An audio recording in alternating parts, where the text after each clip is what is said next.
Guys, this is Kelly with City Slickers Homesteaders. So today I wanted to show you how I make my homemade white bread.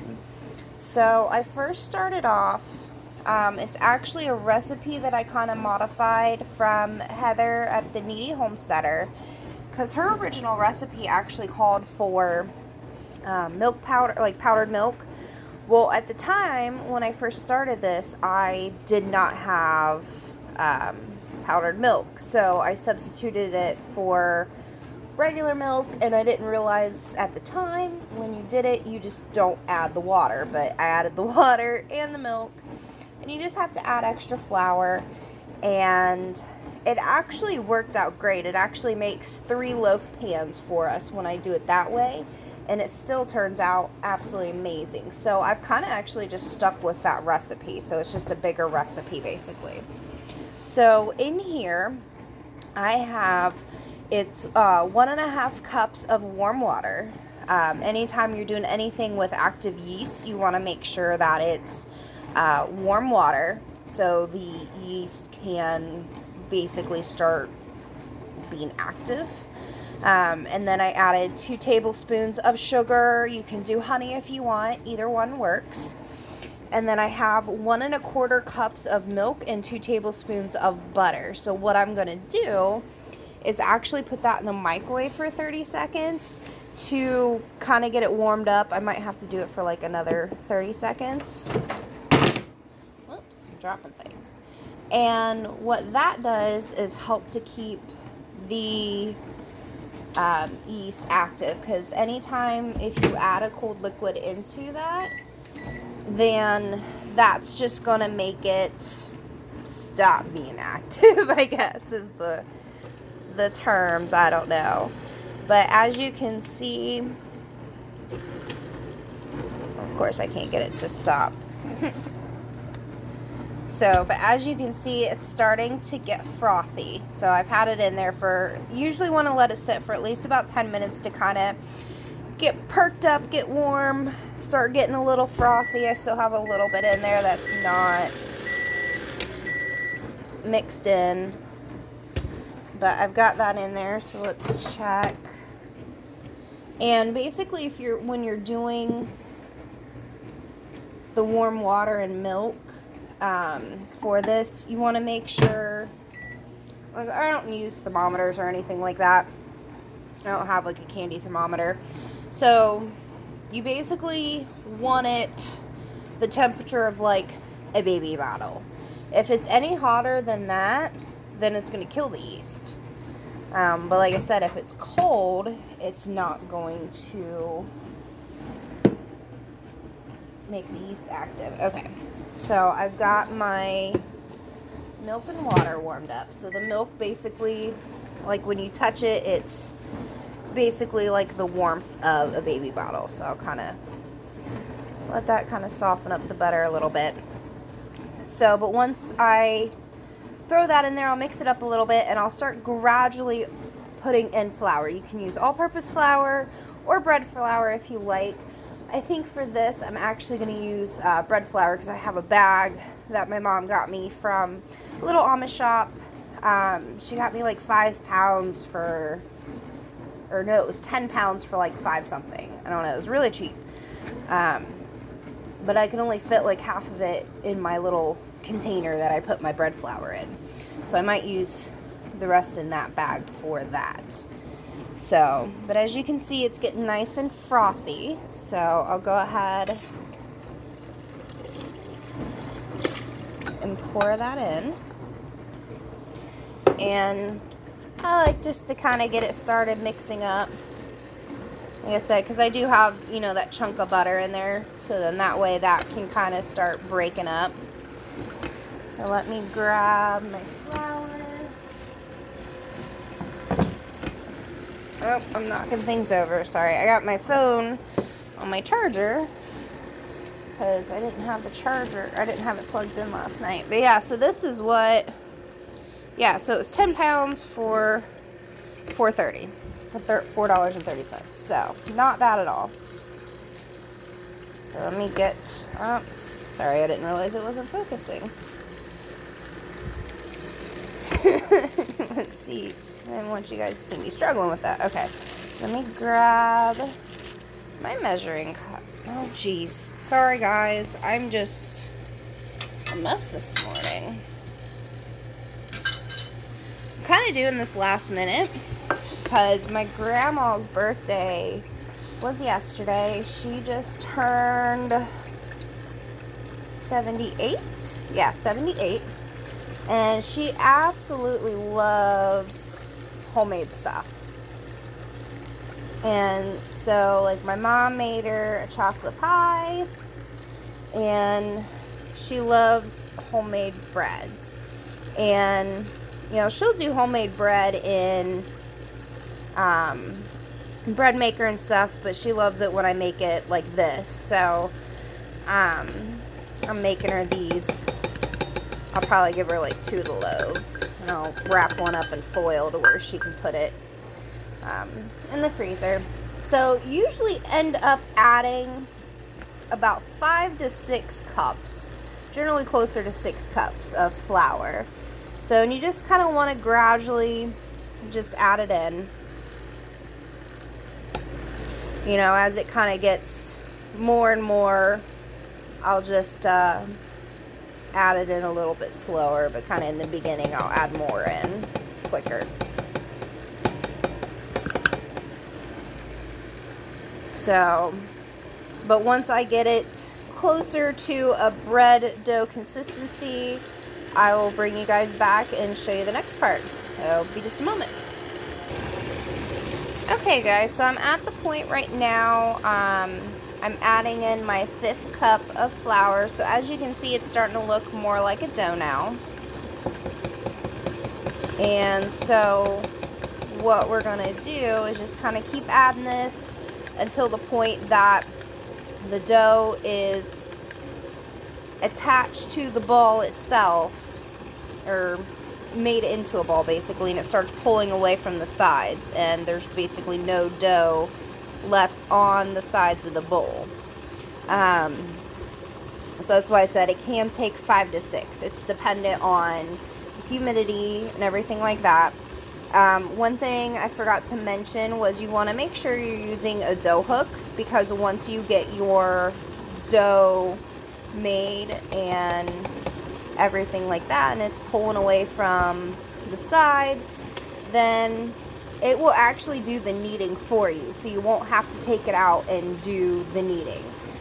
The dough hook will do the kneading for you, so kind of save your hands some work. And I did turn my oven on to 170, so once it gets to the kneading process, I'll actually turn my oven off, but that's where I'll put my dough, because it does have to rise for an hour, and it'll double in size. So I'm just going to keep adding flour, and then I'll bring you back so you can see what it looks like when it starts pulling away from the bowl and when it's going through the kneading process. Okay guys, so that was actually starting my 6th cup. It'll focus there. So, and as you can see, it has completely pulled away from the sides. So,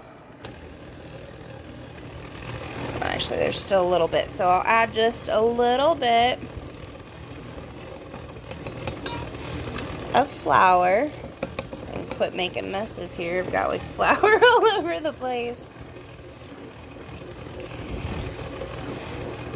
Okay, so see how it's not sticking at the bottom anymore?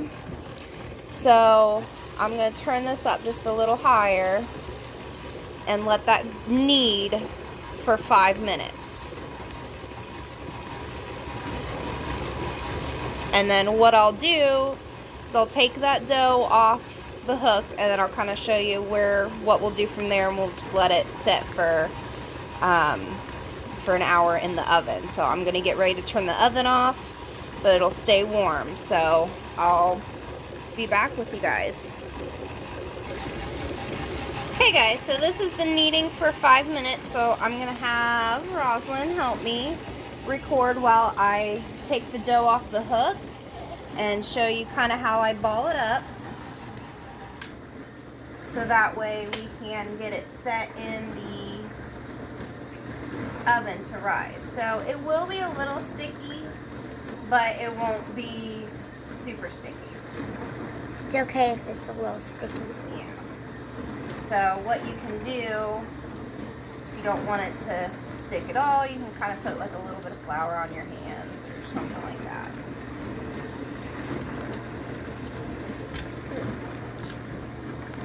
Okay. The hook off. Might put a little more flour on my hands.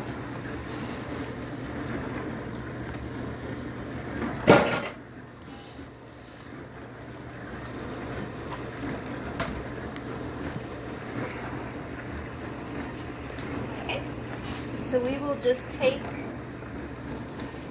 this dough out.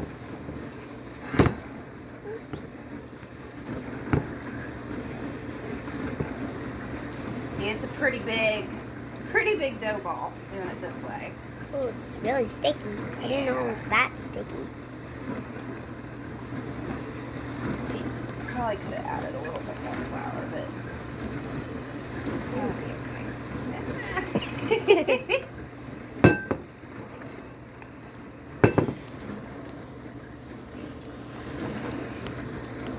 Okay, so what I'll kind of do is just try to get it into a ball. So I basically kind of, let me get some more flour on my hands. Oops.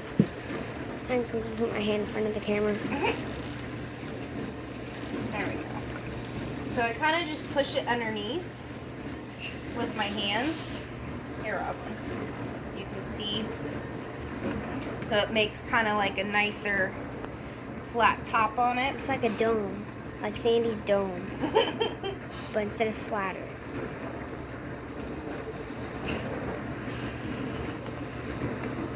And see, now that I'm working with it, it's not as sticky. So you just kind of, try to pay attention to the cat. So I just kind of keep pushing it underneath with my hands. And so once I get it into like Sandy's dome. a nice Sandy's dome. A nice smooth ball on the top, I'll put it back in here. And then I'll actually put a tea towel on it. And we'll put it in the oven for an hour. Huh? Yep, it'll rise for an hour. Oh, goody. Can we eat it when we're done? No, we'll have to bake it. Okay, so the timer. Jeez. Hey guys, so that is it. Hey Rosalind, let me have it. So that is it, guys. So for this part, so once that's done rising, I'll show you what it looks like and how big it's gotten. So it'll be just a little bit. Okay guys, so the timer just went off. It has been an hour. Oh my goodness. Okay, so that was double in size because I did feel it was over, but once I kind of knocked it over, you want to kind of punch it down. Oops, sorry. So what I'll do is I'll get this all into a ball, and I will actually divide this into three sections. So I'll actually use my scale so I can make sure that they weigh about the same. So I'll see what the total weight is of this dough, and then basically divide it out into three and weigh it up, and then I'll get ready to roll it out, and I'll show you that part next. So it'll be just a few moments. Okay guys, so the whole loaf, or the whole dough, weighs a little over 3 pounds. So I'll divide these up then to where each section will weigh 1 pound and I guess 2 point something ounces. So I'll start getting those divided up, and then I will get them rolled out. Just a little bit. Okay, guys, so I've got 2 of my loaves ready. I'm working on the 3rd one, so I'm going to have my daughter record for me. Come over this way, baby. So that way you guys can see how I roll it out. Yeah. Yeah. Okay. You don't have to stand on the table, silly. So I got these divided out. So they ended up being like a pound and a couple ounces. The camera's all fluffy. Well, it's from the flour on my floury. hands. Okay, just point at the dough. So you kind of want to pat it out to kind of start a rectangular shape. And just kind of add flour when it starts getting a little sticky. And you want to roll it into a rectangle.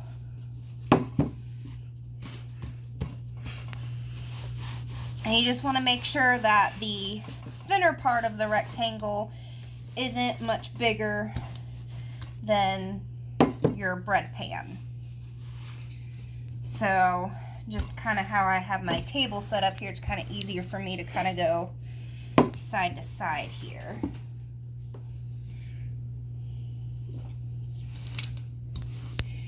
Now a little squeaking as the air bubbles coming out. That is perfectly fine. When the dough is setting to expand, it gets the air bubbles from the yeast. So what I will do is actually, I'll flip this over. So you want to kind of start from the thinner end down here. I'm still really tired, even though it's like, I don't even know, like 10 something. And you want to roll it up tightly. So that'll be basically the crumb of it's kind of your like dough. a croissant. Kind of like a croissant, but longer. You're silly. And then you want to pinch the dough. Yeah, my hands are all flat. And then you take the ends and you'll push them in. And then pinch the ends. So I want to pinch you. Well, you're recording for me. Yeah. So you push it in and pinch. So that way it kind of looks like that. And it's getting a little sticky again. So, and then the part where you pinched it with that will go down on the bottom. And then we just put it in the pan. So what we'll do is I will put these, I heated up the oven to 170 again. And then I will get that turned off, and I'll put these in to rise another 30 minutes, and then I'll show you what they look like after they have had another chance to rise. Okay guys, so I just want to show you, I put a tea towel over those while they're in the oven. I've got it turned off and I've got the timer set, but I've just got them sitting in there with a tea towel on them. So then in 27 minutes, I'll show you how much they've rose and then get them in the oven to cook. Okay guys, the timer went off. So I'm gonna go ahead and get these taken out. See, this is what I was talking about making sure that when you roll them out that they're not any wider, because then they kind of get like a funky little shape. But we don't mind since it's just being done for family. I'm not necessarily a perfectionist on, you know, how perfect they look. I mean, they still taste amazing either way. So I'm going to get my oven preheating up to 350 now. I probably should have done that before the timer went off and just sat them on top, but oh well. They'll get a little bit more time to rise, so before I put them in. So I will get them in the oven, and then I will show you guys what they look like once they are baked. So I will bake them at 350 for about 30 to 35 minutes until they are a nice golden brown, and I will show you them when I get them done. So I'll be back. Okay guys, so the bread is done. I did add a couple minutes, so it was probably about 32 minutes.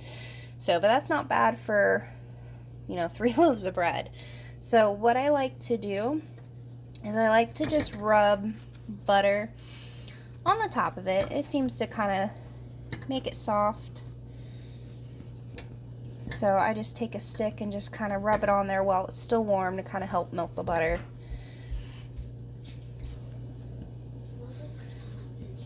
It's the bread, baby. My daughter said it smells like croissants. Is that melted butter? Well, it's melting because the bread's hot.